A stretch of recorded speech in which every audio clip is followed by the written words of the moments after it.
فوقیت عطا کرتے ہوئے فتح عطا فرما دیتے ہیں۔ آیت نمبر 46 میں اللہ رب العزت کا فرمان ہے وَأَطِیعُوا اللَّهَ وَرَسُولَهُ وَلَا تَنَازَعُوا فَتَفْشَلُوا، اور خدا اور اس کے رسول کے حکم پر چلو اور آپس میں جھگڑا نہ کرنا کہ ایسا کرو گے تو تم بزدل ہو جاؤ گے۔ وَتَذْهَبَ رِيحُكُمْ، اور تمہارا اقبال جاتا رہے گا۔ وَاصْبِرُوا، اور صبر سے کام لو۔ ان اللہ مع الصابرین، کہ بے شک اللہ رب العزت صبر کرنے والوں کا مددگار ہے۔ وَأَطِیعُوا اللَّهَ وَرَسُولَهُ وَلَا تَنَازَعُوا فَتَفْشَلُوا وَتَذْهَبَ رِيحُكُمْ، اور خدا اور اس کے رسول کے حکم پر چلو اور آپس میں جھگڑا نہ کرنا کہ ایسا کرو گے تو تم بزدل ہو جاؤ گے اور تمہارا اقبال جاتا رہے گا۔ وَاصْبِرُوا ان اللہ مع الصابرین، اور صبر سے کام لو کہ خدا صبر کرنے والوں کا مددگار ہے۔ دوسری بات جو کرنے کا حکم دیا اللہ نے، آپ کو سامنے بورڈ پہ بھی نظر آ رہا ہوگا کہ یہ مشقی سوال ہے۔ پہلا سوال السؤال الاول، آپ دیکھ سکتے ہیں کہ وہی سوال وہ اگلے پیج پہ مشقی سوالات میں پہلا سوال جو ہے کفار کے ساتھ مقابلے کی صورت میں مسلمانوں کو کون سے کام کرنے اور کن باتوں سے بچنے کا حکم دیا گیا۔ تو وہ باتیں کون سی ہیں جن باتوں سے اللہ نے بچنے کا حکم دیا؟ وہ پہلی آیت کرنے کا حکم، کفار کے ساتھ مقابلے کی صورت میں مسلمانوں کو کون سے کام کرنے اور کن باتوں سے بچنے کا حکم دیا گیا۔ کرنے والے کام یہ ہیں کہ ایک تو اللہ کی یاد، اللہ نے اہل ایمان کو کفار کے ساتھ مقابلے کی صورت میں حکم دیا کہ جب کفار کی کسی جماعت سے تمہارا مقابلہ ہو تو ثابت قدم رہو، اللہ کو یاد کرو۔ دوسرا کام دوسری آیت میں کہ اللہ اور اس کے رسول کی بات کو مانو، ان کے کہے پر عمل کرو، اور ولا تنازعوا، آپس میں جھگڑا نہیں کرو، باہمی جھگڑے سے بچو، اور ان لوگوں جیسے یہ تیسری آیت میں جا کے آئے گا۔ یہاں پہ جو اللہ نے فرمایا ہے کہ صبر کرو، وَاصْبِرُوا ان اللہ مع الصابرین، صبر کرو، اللہ تعالیٰ صبر کرنے والوں کے ساتھ ہے۔ یہاں سے آپ دیکھ رہے ہیں اور ان لوگوں جیسے نہ ہونا جو اتراتے ہوئے گھروں سے نکلے تھے۔ یہ اس سبق کی 3 نمبر آیت اور سورت کی 47 نمبر جو آیت ہے اس کے حوالے سے یہ بات لکھی ہے، تو وہ آپ آگے پڑھیں، آپ کو سمجھ آ جائے گی کہ اللہ رب العزت مزید کیا چاہتے ہیں کہ جب کافروں کے ساتھ میدان لگ جائے تو ایک مسلمان لشکر کے جو سپاہی ہیں، جو فوج ہے، اس کے کرنے کا کام کیا ہے۔ اللہ رب العزت فرماتے ہیں وَلَا تَكُونُوا كَالَّذِينَ خَرَجُوا مِن دِيَارِهِمْ،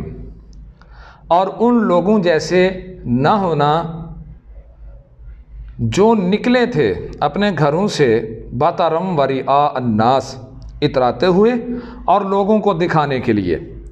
وَلَا تَكُونُوا كَالَّذِينَ خَرَجُوا مِن دِيَارِهِمْ بَطَرًا وَرِئَاءَ النَّاسِ، اور ان لوگوں جیسے نہ ہونا جو اتراتے ہوئے، یعنی حق کا مقابلہ کرنے کے لیے اور لوگوں کو دکھانے کے لیے گھروں سے نکل آئے۔ وَيَصُدُّونَ عَن سَبِيلِ اللَّهِ، اور لوگوں کو خدا کی راہ سے روکتے ہیں۔ وَاللَّهُ بِمَا يَعْمَلُونَ مُحِيطٌ، اور جو اعمال یہ کرتے ہیں خدا ان پر احاطہ کیے ہوئے ہے۔ وَلَا تَكُونُوا كَالَّذِينَ خَرَجُوا مِن دِيَارِهِمْ بَطَرًا وَرِئَاءَ النَّاسِ، اور ان لوگوں جیسے نہ ہونا جو اتراتے ہوئے، یعنی حق کا مقابلہ کرنے کے لیے اور لوگوں کو دکھانے کے لیے گھروں سے نکل آئے۔ وَيَصُدُّونَ عَن سَبِيلِ اللَّهِ، اور لوگوں کو خدا کی راہ سے روکتے ہیں۔ وَاللَّهُ بِمَا يَعْمَلُونَ مُحِيطٌ، اور جو اعمال یہ کرتے ہیں خدا ان پر احاطہ کیے ہوئے ہے۔ یہ واضح اشارہ ہے اس آیت کریمہ میں اہل مکہ کی طرف کہ مکے والے اپنے لشکر پر، اپنی تعداد پر اور اپنے اسلحہ پر اور دیگر سہولیات پر فخر کرتے ہوئے اپنے گھروں سے لشکر اسلام کا مقابلہ کرنے کے لیے پیغمبر اسلام علیہ الصلاۃ والسلام کی فوج کے مقابلے کے لیے یہ میدان سجانے کے لیے میدان میں پہنچے آئے، اور ان کے ارادے جو تھے وہ پوری دنیا کے سامنے تھے۔ اچھی طرح دنیا واقف ہے کہ یہ کس ارادے سے آئے اور کیا کرنا چاہتے تھے اور کیا کرنے آئے تھے، اور بنیادی مقصد ان کا یہ تھا، یہ اللہ کی راہ سے روکنے والے تھے۔ اللہ نے ایک اصول بنا دیا، ایک دستور جو ہے رہتی دنیا تک کے مسلمانوں کو یہ سمجھا دیا کہ کبھی بھی اپنی تعداد پہ، اپنے اسلحہ پہ اور اپنے زور بازو پہ اترانا نہیں ہے، بلکہ ہر دور میں، ہر حال میں اللہ رب العزت کی یاد سے مسلمان، چاہے فرد ہو، چاہے معاشرہ ہو، چاہے لشکر ہو، چاہے قافلہ ہو، کسی بھی صورت میں اہل اسلام کو اللہ کی یاد سے غافل نہیں ہونا چاہیے اور صبر کا دامن ہاتھ سے نہیں چھوڑنا چاہیے، اللہ اور اس کے رسول کی اطاعت سے کبھی بھی باہر نہیں نکلنا چاہیے، اور ہمیشہ آپس کے لڑائی اور جھگڑوں سے بچنا چاہیے۔ یہ وہ خامیاں ہیں جس کی وجہ سے اہل اسلام کا جو عزت، جو وقار دنیا کے سامنے بنتا ہے وہ ضائع ہو جاتا ہے۔ آیت نمبر 48، یہ آج کے سبق کی آخری آیت ہے۔ اس آیت کے ضمن میں ایک سوال بھی ہے، سوال السؤال الثانی، غزوہ بدر میں مسلمانوں کی نصرت کے لیے نازل ہونے والے فرشتوں کو دیکھ کر شیطان کا رد عمل کیا تھا۔ بڑی دلچسپ بات ہے کہ میدان بدر میں شیطان ایک سردار کی صورت میں آیا، اور یہ فقط اس لیے آیا کہ اس نے ڈھارس بندھائی مکے والوں کی، کفار مکہ کو یہ بات باور کروائی کہ میں بھی تمہارے ساتھ ہوں اور میرے قبیلے والے بھی تمہارے ساتھ ہیں، اس لیے میدان سجاؤ، آج کچھ نہ کچھ ضرور ہوگا۔ تو اس بات کو اللہ رب العزت نے اس آخری آیت میں بیان فرمایا ہے کہ شیطان کس طریقے سے آیا۔ وَإِذْ زَيَّنَ لَهُمُ الشَّيْطَانُ أَعْمَالَهُمْ وَقَالَ لَا غَالِبَ لَكُمُ الْيَوْمَ مِنَ النَّاسِ وَإِنِّي جَارٌ لَكُمْ، اور جب شیطان نے ان کے اعمال ان کو آراستہ کر دکھائے اور کہا کہ آج کے دن لوگوں میں سے تم پر غالب نہ ہوگا، کوئی تم پر غالب نہ ہوگا اور میں تمہارا رفیق ہوں۔ شیطان نے کفار مکہ سے کیا کہا؟ شیطان نے کفار مکہ سے یہ کہا، پہلے نمبر پر تو ان کے اعمال ان کو آراستہ کر کے دکھائے، مزین کر کے دکھائے، خوبصورت کر کے دکھائے، اور دوسرے نمبر پر اس نے یہ ان سے کہا کہ جو تم آگے ہو، اتنا بڑا لشکر لے کے آئے ہو، اب ہوگا یہ کہ تمہیں غلبہ ہوگا، تمہارے سامنے کوئی بھی ٹھہر نہیں سکتا، اور ساتھ یاد رکھو کہ میں تمہارا رفیق ہوں، تمہارا ساتھی ہوں۔ وَإِذْ زَيَّنَ لَهُمُ الشَّيْطَانُ أَعْمَالَهُمْ وَقَالَ لَا غَالِبَ لَكُمُ الْيَوْمَ مِنَ النَّاسِ وَإِنِّي جَارٌ لَكُمْ، اور جب شیطان نے ان کے اعمال ان کو آراستہ کر دکھائے اور کہا کہ آج کے دن لوگوں میں سے تم پر غالب نہ، کوئی تم پر غالب نہ ہوگا اور میں تمہارا رفیق ہوں۔ فلما تراءت الفئتان نکص علی عقبیہ، یہاں سے جواب شروع ہوتا ہے السؤال الثانی کا۔ یہ جو ترجمہ پڑھا جائے گا، یہ جو یہاں آیت کا ٹکڑا آپ کے سامنے پڑھا جائے گا، یہ ترجمہ جو ہے یہ اس دوسرے سوال کا جواب ہے کہ فرشتوں کو نازل ہوتے جب شیطان نے دیکھا تو اس کا رد عمل کیا تھا۔ وہ رد عمل اللہ رب العزت بیان فرمانے جا رہے ہیں۔ فرمایا اللہ نے فلما تراءت الفئتان نکص علی عقبیہ